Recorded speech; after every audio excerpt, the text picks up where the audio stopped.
Hi, I'm Marsha, and this video is a response to Mike PC31, the Vinyl Policeman's thread about the Kinks.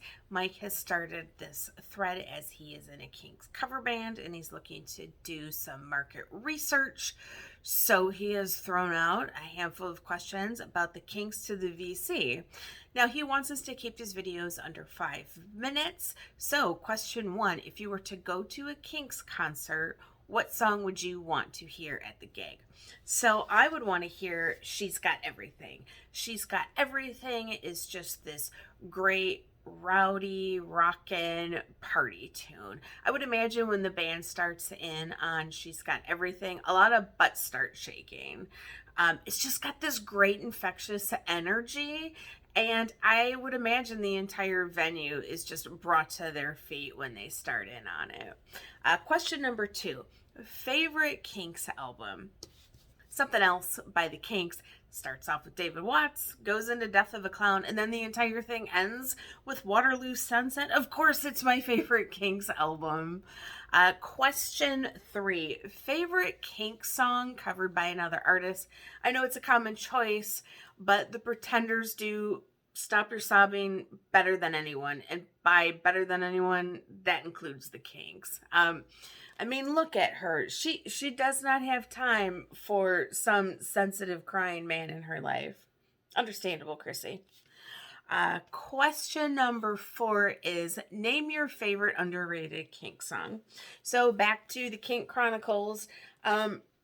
Mindless Child of Motherhood. I have no idea what this song is about, and I only generally understand about every 4th or 5th word Dave is even singing, but somehow it all sounds great. Question number 5, show a Kinks item in physical format. So this is my Kinks face-to-face counterfeit album. I picked this up for very cheaply at a record show about 1.5 years ago. It is on the Bell Song label, and that is a label that was out of Hong Kong in the 60s and 70s, counterfeiting records and marketing them and selling them primarily to U.S. military members who were stationed in Vietnam. And I picked this album up to share it with my dad, who was in Vietnam.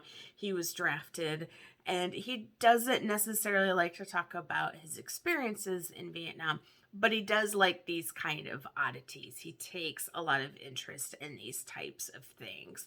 So I showed this record to him, and he did say he was in Hong Kong a couple of times, but he doesn't remember seeing anything like this, and he doesn't remember anybody in his unit having anything like this. But we researched it online, and he did say if somebody managed to pack this up and bring it home with them, this record must have meant a lot to them.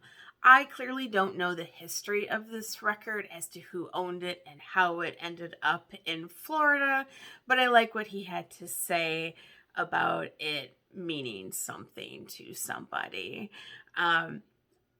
These are notorious for sounding terrible. This actually doesn't sound bad at all. I've played it a couple of times.